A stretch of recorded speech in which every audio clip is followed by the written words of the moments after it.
Welcome back to Be Mindful's Mind Map podcast. Today we have Chantelle Cameron, former undisputed world boxing champion and a world-class boxer with an inspiring story. So, Chantelle, thank you for coming in today. Thanks for having me. Where did your boxing career start? So I was a kickboxer before boxing, and I started kickboxing at 10 years old, but kind of achieved everything in kickboxing to the level I was at. So I went into boxing because women were announced that they could compete in the 2012 Olympics. So that was the beginning of my boxing journey. And did you kind of have any role models growing up? It was actually, my role models used to be Mike Tyson, and it was actually Buffy the Vampire Slayer. Okay. So boxing back then, it was like there weren't many role models. So yeah, watching Buffy was kind of my inspiration. And why watching Buffy is... Just because of her fighting. Like when I was growing up, I used to love fighting. Yeah. Especially kickboxing, and I was obsessed with the TV show. So I'd kind of watch Buffy and then go kickboxing and think I was Buffy. And I suppose there wasn't that many female boxing role models at that time, especially in the there? UK. So in the UK, it was you wouldn't have known really, and it was never on TV. So growing up, there was really no one to look up to in boxing. And how did you find that? Because I feel like a lot of young athletes kind of have someone in mind that they want to be and they want to achieve. I think it's a lot better now for the younger generation because they have so many more role models. So I think when I was boxing, it was quite difficult because I loved Mike Tyson, but obviously I'm a woman and he's a guy, completely different characters as well. So mine was Mike Tyson because of his aggression, his anger, but it would have been nice to have had a woman version, but it was just the generation I was in. Yeah. And how did you find that not having, I suppose, kind of a direct pathway, if there wasn't that many female kind of role models? I think like for not having me, that pathway to follow. It was different because my plan was never to be a boxer. Okay. And I kind of fell into it. Yeah. So for me, it was just a little bit different because it was never my intentions. I kind of fell into this career, which I'm very grateful for and very glad that I did fall into it, but it never was my plan. So did you have any kind of idea of wanting to become a world champion? I actually didn't. No, I didn't. And when do you think that came for you? When did you think, okay, I could... So I never believed in myself. So for me, it was never, I want to become a world champion because I never thought I was good enough. And it was only when I become a world champion, I was like, wow, I've achieved it. But for me, it was a bit different. I never set out to be a world champion because my biggest problem used to be I had no self-belief. And it kind of, everything I've achieved, I achieved just through talent, where it was never my intentions. But obviously I always wanted to become undisputed, but again, I never thought I'd become undisputed because I never thought I was good enough. Well, you must be very talented to be able to do shocked that myself. without self-belief. I just shocked myself, that was all. And when did that self-belief come? Would you say you have self-belief now? Now I do. It was only when I achieved what I wanted to achieve that I never thought was possible. So when I achieved becoming undisputed, that's when I started believing in myself and thinking I can do anything I set my mind to. And I think that's when the mindset shifted. And have you felt different when you are in the ring now that your mindset has shifted? No, because I still want to be better. And I'm quite harsh on myself. So I think that's also my strength because I'm always looking to be better, to improve and reaching for higher mountains. So even now I think it's still like I'm always pushing for more. Like I'm never satisfied. And how do you kind of cope? Have you had any setbacks, I suppose? Yeah, plenty of setbacks. Amateur boxing, plenty of setbacks. I never went to the Olympics when I was close to qualifying. That was a huge kick in the teeth. And then in pro boxing, having my first loss, that was a setback. Obviously now I'm former undisputed. When I was undisputed, took my first loss to Katie Taylor. So I beat Katie Taylor. Katie Taylor beat me. And then I lost all my belts. So that was a big setback because I was at the top and I was literally called like one of the best female boxers, and then I took that loss and everything changes. You come tumbling down and come tumbling back down to earth, because I was on cloud 9 when I beat her, because she is classed as one of the best female boxers to ever do it, and I beat her on her homecoming. And then when I went back for the rematch, she got the win, and then everything I achieved and done to that point was erased because I took my first loss, and it was a bit of humble pie. Yeah.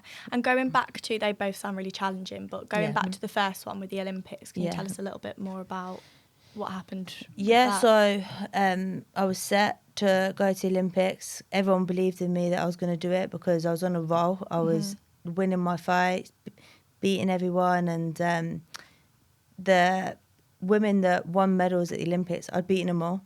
And the one who won the gold medal, a French girl called Estelle Mosley, I beat her 8 times and she beat me once, but I didn't qualify. So it was just, I think everything comes for a reason. And now I look back, as much as it was painful when I didn't qualify, it happened for a reason, and it led me to where I am now, because I'm a much better pro than I was amateur. So it's kind of a blessing as well, because if I went to the Olympics, maybe I wouldn't have turned pro, and maybe could have stayed as an amateur. So it's kind of now it's a blessing. But at the time, I thought my world had ended, because everyone of my teammates went to 2016 Olympics, and I was sat home. That must have been really difficult. It was tough, yeah. And how did you kind of come back from that, if you thought everything had... So it was actually my mum kind of told me to stop feeling sorry for myself and get back to the gym. But when it happened, it was like I was looking for jobs. Never had a job in my life, and I was looking for jobs, looking for what's next. Walked away from boxing, just like feeling sorry for myself. But got a supportive family, and my mum gave me the kick I needed. And then, how did you go from amateur to pro? What does that process look like? So just left the Team GB set up, signed professional, and that was basically it. Transitioned over to the pro game. Okay. And then just still thinking about setbacks, the one where you lost your first fight as a pro. How, again, did you pick yourself up after that? Because that sounds like it was a really difficult time. Yeah, so it was crazy, because it was like the world had seen me take my first loss. It weren't like, it was just like a few thousand people. It was like everyone had seen that loss, and it was like traumatic as well, because I had that winning mentality. So it was really, really hard, and it took me like a couple of months to get over. And even to this day, I've never watched a fight back, because I got like trauma from it, because I don't want to watch it back, and it was a devastating night. So again, it was my family. I got such a good family that they was kind of like, stop feeling sorry for yourself and get back out there. And I've won every fight since again. So again, it's just climbing the ladder. But obviously, I'd love the shot at getting my belts back, but she's running. So she doesn't want it. And what was it like, your first fight back after that loss? I was like, had a lot of fear, because obviously when I did take my loss, it was the first time I've been cut. The crowd was intense. So I had a bit of like PTSD. Even the ring walk, I can remember when I did take the loss, my first fight back, the ring walk, it was horrible. Like I had like real horrible feeling in my stomach, thinking, do I really want this? Do I want to be here? But when I got through it, I realised I absolutely love this. I've still got it, and I do want to be here. I think it takes mental strength, doesn't it, to be able to come back from it defeat. Was tough. Even in the changing room, like the build up and that, I was questioning myself, thinking, if I take another loss, how am I going to cope? And if you were, I mean, hopefully it never happens again, but if you were to take another loss, do you think you are kind of more prepared mentally? Yeah, I feel like I'm more equipped. Yeah. I know how to handle it better. And I realise now is losing isn't the end of the world. Whereas back then it was the end of the world for me. It was like I never want to box again, don't want to set foot in the gym. And it felt like the world had crumbled down. I mean, I felt like I embarrassed everyone, but reality was I didn't. I just took a loss, and people, my family and my close ones still love me for me, It didn't matter if I win, lose, draw. Like, the ones that matter the most, they love me for me. And I think for professional athletes, they have so much pressure on them. You have the pressure from yourself, but also the pressure, like, you've got thousands of people watching you. Yeah. So, like, it must be extremely difficult It's to intense. kind of push down that pressure when you're in the ring. Yeah, it's intense. How do you manage that? I try just ignore it. So I just focus on what's in front of me, and it's just tunnel vision. I think you start overthinking, you could put the pressure on yourself. So when it comes to pressure, I just think it's not pressure, it's a privilege. Yeah. So just get on with it.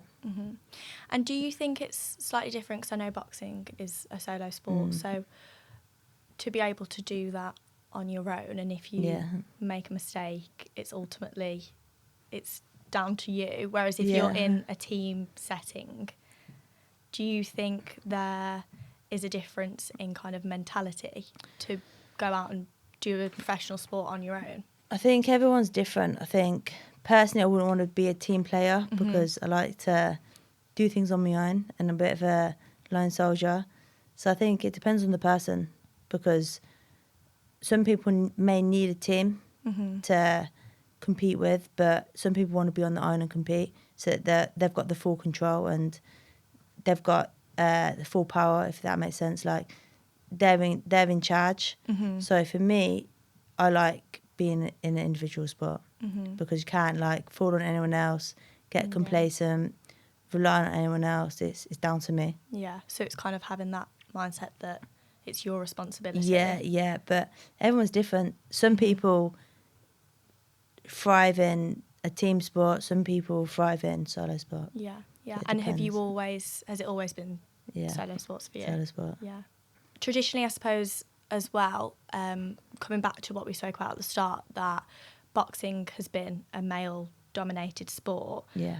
What challenges have you faced, kind of, I suppose, rising in like your boxing career? And probably the stereotypes around women boxing. And what are they? Just that women can't fight, women should be in the kitchen. And most recently so women professional do 10 2-minute rounds, where the men do 12 threes. And to make a stand, I just handed over a world title back because I want to fight 3-minute rounds. But that sanctioning body, WBC, say that women can't do 3-minute rounds. So I want to prove that women can do what men can do. So I handed back over the world title and said, I'm going to do 3-minute rounds. Wow, that is... So it's kind of like making a stand, like, we can do it and we should have the option. If we want to do 3-minute rounds, we should be able to. And have you had any kind of feedback since? I got loads of like negative, but really? you're always going to get negative. Yeah. But it's my decision, and for the next generation, they should be able to make that decision for themselves. They shouldn't be told, you can't fight for a world title, you've got to do 2-minute rounds. Because women amateur boxers, they fight 3-minute rounds. So it's kind of like going backwards. Okay, yeah. So it's like, in the amateurs, women are fighting 3-minute rounds like the men. Then you turn pro and you've got to do 2s.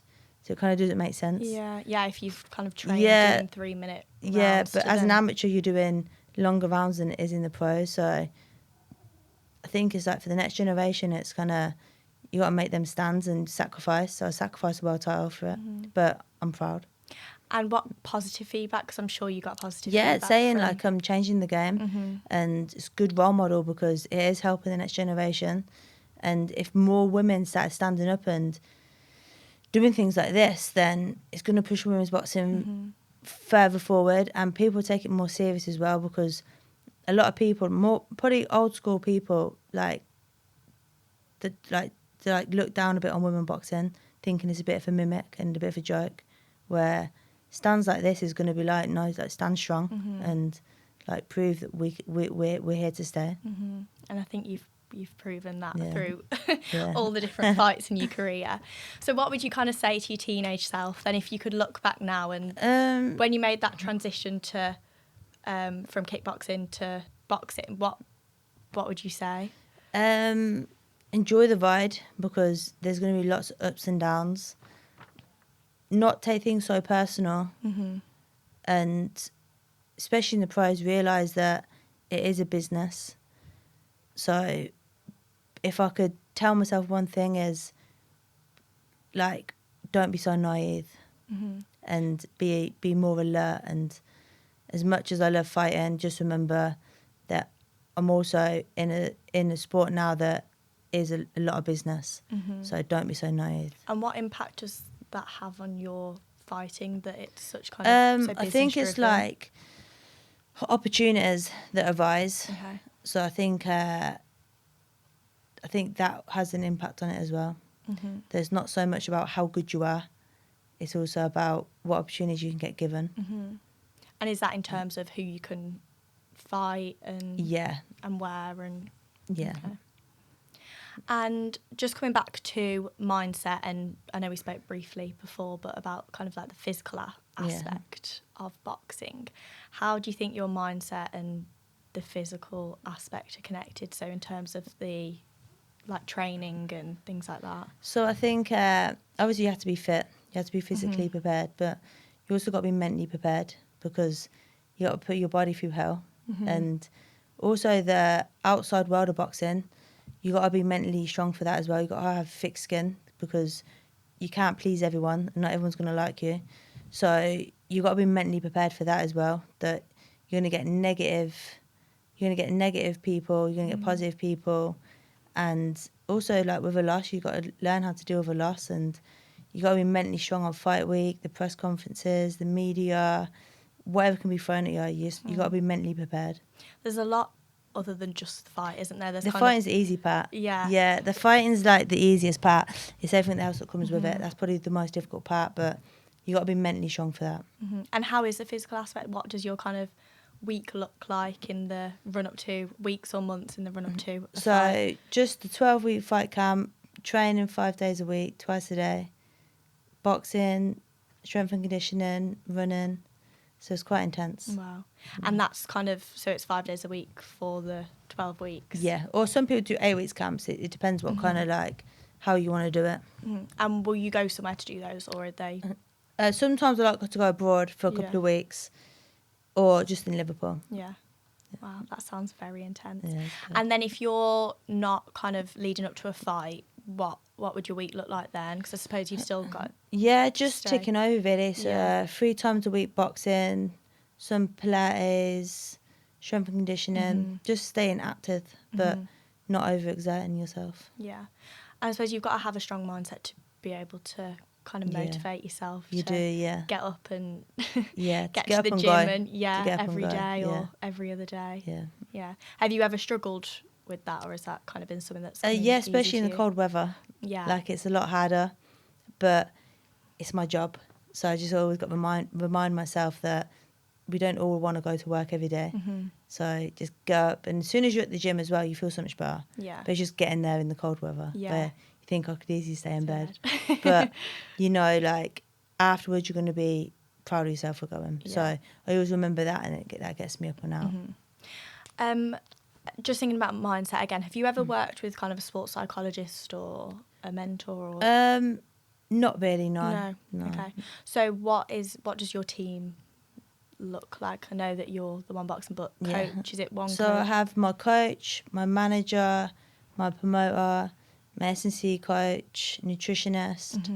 So there's a lot of people behind the team. Yeah. Wow. What aspect of the kind of training do you find the hardest? Sparring. I don't really like sparring. Okay. So is that you find it difficult, like training and motivating yourself to do that, or No, just the pressure. the pressure? Yeah. And how do you mentally prepare? So I know you've got the 12-week camp in the lead up to a fight, but how do you mentally prepare in that time? I just do, like, my own thing. Like, I have my own little rituals, and obviously I'm not going to disclose that. That's personal. That's fine. But I have to know this. I have, like, my own rituals I do, and I have my own, like, rituals and that to, like, make me mentally prepare. And also people I surround myself with. I think a big factor is who you're surrounded with, and I surround myself with positive people and people that are good for my mind. So that has a massive impact as well, because, like, you could be the fittest you've ever been, you could be having the best training camp, but if mentally you're not in a good place, that goes out the window. So like, I'd actually say it's more important to be mentally prepared than physically prepared. Yeah. Because I feel like if I'm in a really good headspace, I can beat absolutely anyone. I feel like I'm untouchable. But if I'm doubting myself or having like slight little doubts, I'll be beaten because my mind's not in it. That sounds quite difficult. Yeah. In terms of when you spoke about self-belief earlier, Yeah. if you didn't always have that really strong self-belief, I bet being in a positive mindset before fights was quite challenging. So I think the best example was when I beat Katie Taylor the first time. I genuinely didn't think I was going to beat her. Like, on fight weekend, you're kind of lying because you're thinking, in my head I was thinking, this is a real big ask. I'm coming to Dublin. Yeah. I'm fighting Katie Taylor. Like, she's pound for pound number one, or some people say number two. Depends between her and Clarissa Shields. But she's like a great, great fighter, legend. And I'm going to a homecoming. And I was thinking, this is a real, real big ask. Like, I'm not deluded. Yeah. But my team, so it was Jamie and Nigel, they were so positive. Like, they were like, you're going to beat her, you're going to smash her. And I was looking at them thinking, do you believe this or not? But they generally did. So see their energy, it started having an impact on me. Yeah. Because then I was thinking, maybe I can. Like, maybe like this is my moment and I can do this. And when we was in the ring and the noise, it was insane. I was thinking, and I'm a really shy person, and I hate like I like to be in the background kind of thing. Like, I like to just, I'm quite It's hard reserved. in the boxing ring. Yeah, I'm quite reserved, and it was insane. And Jamie and Nigel just kept giving me trigger words and trigger words and trigger words. And honestly, it just shows you the impact of positive people, what they can do for you. Because I went out and absolutely smashed it. And I can remember, like, the first couple of rounds, I was thinking, generally in the ring, I was thinking, I'm doing this. Like, it took me a moment to actually be like, I can do this, I can beat her. And it was just because of the impact they had on me. And I just think, like, that is such a positive attribute to have on people. If you can give someone that confidence and believe in them that much, like, you can make them conquer anything. So it sounds like having kind of those that support team behind you. And knowing how your mind works. So they knew how I worked. So they knew that I was absolutely like so scared, nervous. They obviously know, they knew me very well.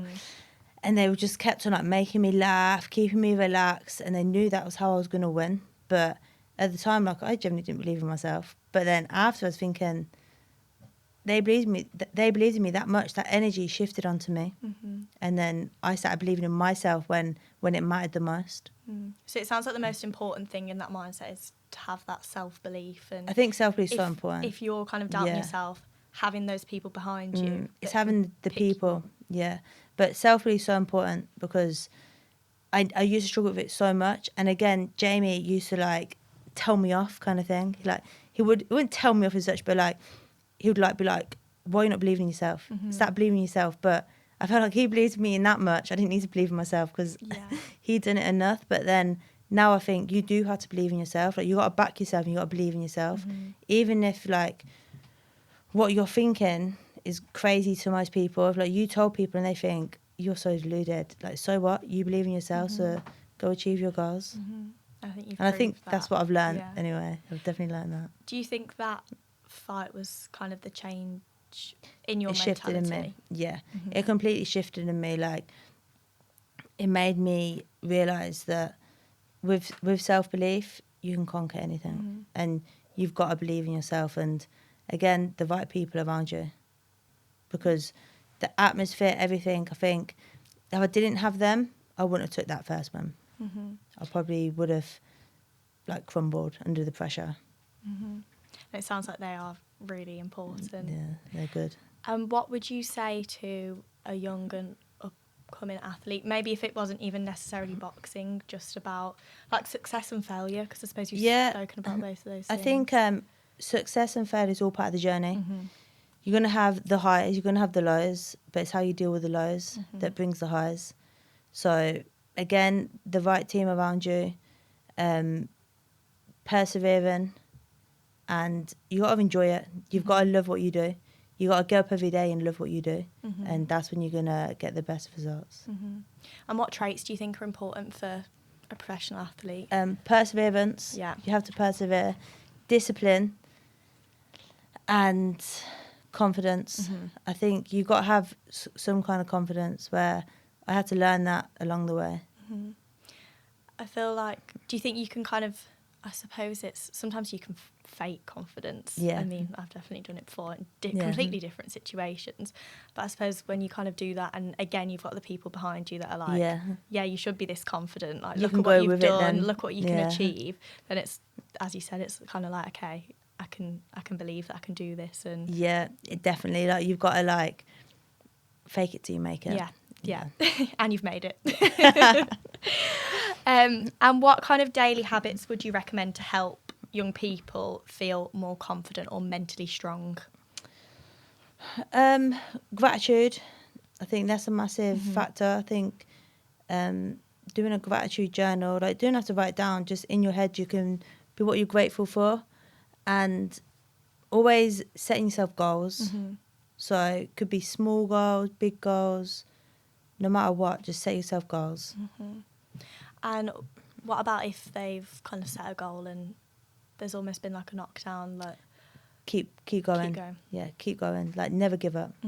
I think that's a massive, like, motto I've always stuck by, never give up, because so close before, so many times I wanted to give up, so many times when things haven't gone my way, and it would be easier to give up, but then when you give up, you're going to regret it, and you kind of, even like, I'd feel like a failure if I give up, because I'm like, I let it beat me, whereas I'm going to beat it.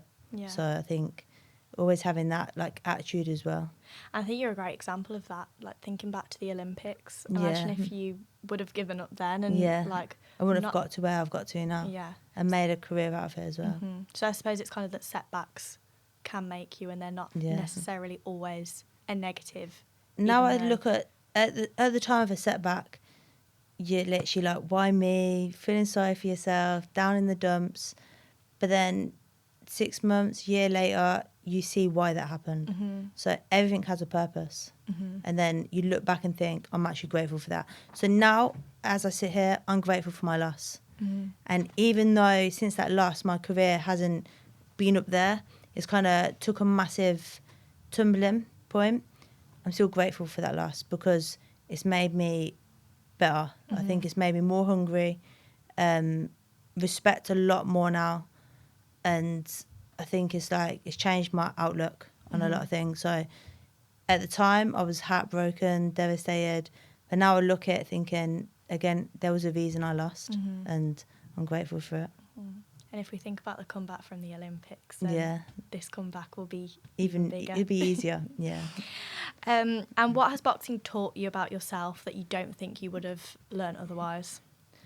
Boxing definitely taught me perseverance, and on the negative spin on it, not to trust people, because I had to put a negative spin on it. Okay, and what have to, like, some people say that's a bad thing, but it also can be a good thing, because again, like I said, boxing's 20% fighting, 80% business, and my career, there's been setbacks because of the business side of things, and it's made me, like, not be naive.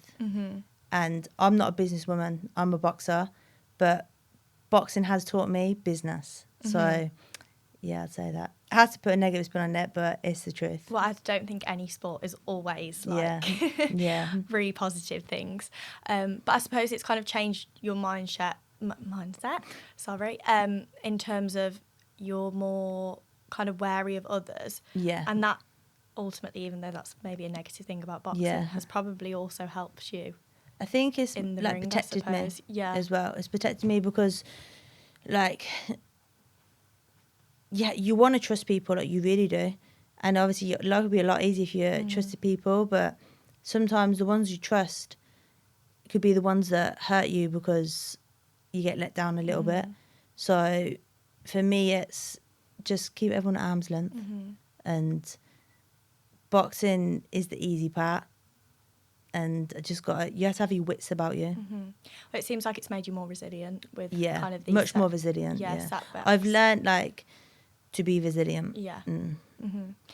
And how, thinking about resilience in the ring, like I can imagine you're physically exhausted, probably mentally exhausted and in pain at times. How do you keep going in that situation? Because I think a lot of people, like me, I think if I was hurt, I'd be like, no. So I'm a bit of a freak when it comes to actually being in the ring. Like, I don't get tired. Really? Yeah, it's really weird. Like, it's really, really weird because I generally don't get tired. And I don't know what it is. I think it's just because I'm so determined. Yeah. Like, I'm so determined that I just don't get tired. The only time I got tired is my last fight because I flew in the night before the weigh-in and I was in New York and I had a nightmare week where I generally didn't sleep all week because I was like, am I going to New York? Ain't I going? I had visa problems, had no passport. And I was like, oh my God, the last 12 weeks, all the hard work for nothing. And I was having to make weight. And I was like, why am I making weight if I'm not even going to New York? So that was like a massive, mentally that was so challenging. And my coach had flown out to New York, so had no one to pad me, keep me sharp. I was walking around London for 3 days with my bag, my big case with my belt in, no passport, just waiting for my passport to get back to get a flight. And the 7th round, because I was like crying every night, because I was literally like, wow, I've put all this work in and I may not even fight. And it was fighting at Madison Square Gardens. Wow. It was like, I really wanted to be there, but I couldn't get there because of a passport. So I was so drained, like emotionally drained. And then when I got there, it was just like a whirlwind. I had to do everything that all the other fighters done all week in a day. Wow. And I had to make my way, had to do all the sign posters, my medicals, everything. So I didn't have a chance to like just sit down and relax. So on the fight night, I can remember like the 7th round, it's the first time in my whole career where I thought, I'm exhausted. But my body wasn't exhausted, it was my mind. Yeah. Like I was like, I can't wait for this fight to be over because my mind was out the ring and I just wanted to go sleep. And then after the fight, I've never felt so deflated. Like I just slept for about a week. It was insane. That brings it back to what you said, that how important your mindset is. Oh, yeah, with the fighting, and sounds like you didn't have the opportunities to kind of put those things in place that you normally do to keep your mindset strong. And because, especially when it comes to a fight week, I'm very regimental. And I have so much like rituals that weren't stuck to. Yeah. And even like the pads, like my coach was in New York, I was in London, and you're meant to be staying sharp, but I wasn't. I was walking around London with my case, and it was like, oh my God, this is like a fight week from hell because I've not stuck to my rituals and I'm not getting the sleep I would have got usually. My refuel after the weigh-in wasn't the same because I was still having to do stuff that it was insane. And now, and on the actual fight week, I can remember my manager and my coach, I was texting him saying, right, that's it. If I don't get my passport by 6 o'clock, I'm not coming. And then I get 6 o'clock and I'm thinking, but I'll give it till tomorrow then. So I kept doing it and I was thinking, they must think I'm crazy. Yeah. But I generally my mind was like, I'm not going. So I'm just going to go back to Northampton. But then I'd think, no, I'll give it one more day. Like I just kept being positive, thinking, today will be the day, today will be the day. And finally, literally, it was a day where the passport, if it came, then I could go to New York, or if it didn't come, I wasn't going because I wouldn't have made the weigh-in. And it come the last minute, and I got the next flight out of London Heathrow and got to New York at 8:30 at night, and then made my way and was able to fight. But honestly, the timing of it was insane. How did you like manage that stress? It was horrible. It was so bad. Like I managed it because I just really wanted to fight, and again, perseverance. I just was like, I was giving up, then I was like, no, I'm not giving up. Then I was giving up again, I was like, no, I want to be there. So it was just my mind again was like, I have to be there. I think that shows people that even you can have almost mini setbacks. Yeah, like little setbacks, but you still just got to be like, I'm going to be there. You can still overcome them. Yeah. And you mentioned weigh-ins, so what, you have to get to a certain weight to fight. Yeah. What does that look like in terms of food and exercise? And So how just does that impact your body? calorie deficit, and then to weigh in like your sweat out as well. So you literally just get everything out of you to make your fight weight. Wow, that sounds very intense. Mm. Yeah. Do you find it difficult to kind of stay as sharp on a calorie deficit because you're not having as much energy as you typically Yeah, would? but I think it's just you have a good nutritionist, and that helps as well. Have you learned a lot it. about kind of food to fuel your body and things like that? And I'm studying nutrition as well, so that's helped. Yeah. Oh wow, where are you doing that? Online, so it's a course that I've been doing over a few months. You sound very busy. I am busy. Training. Yeah. Education. I like to be busy. Yeah. And when people look back on your career, what message would you like them to remember? I fought the best. Mm-hmm. I always put on good fights, and I kept my morals. Mm-hmm. And has that been challenging? Yeah, because it's hard to get the champions, because obviously politics and the champions wanting to fight as well. So it's been really hard, and obviously sometimes your morals people may not agree with. But again, like if you're going to change the sport of boxing, you got to be true to your morals, because so many people, especially a woman, want you to just say yes and be grateful. But when you look at the next generation, you want to change it for them. You want it to be fair and be treated fair. It sounds like you've done so much for the next generation already. Hopefully. And what's next for you? Waiting for a fight date, but definitely be fighting 3-minute rounds. Yeah. So changing the game there, and hopefully a world title. But I'll see what comes. I'm sure it will come. Yeah. You sound very dedicated and motivated, and you've definitely got the mindset to keep going. Yeah. And what excites you about what's next? 3-minute rounds. 3-minute rounds. So doing the 3-minute rounds, that really excites me. And is that kind of, are other women in kind of the industry, are they? So there's a couple more, but not everyone's doing it. So some women want to do 3-minute rounds, some women don't, which is absolutely fine. Yeah. It's styles as well. Like some people will suit 3-minute rounds, some people won't. So it depends on what style you've got. But the ones that are doing the 3-minute rounds, it's good because it's given the next generation the chance to as well. Whereas if we all said, no, we're all doing 2-minute rounds, then the next generation are going to find it harder to fight the case for doing 3-minute rounds. Yeah. So do it now, and in the long run, it'll be easier. Sounds like they've got the option. Yeah, and I think it's good to have the option. Yeah.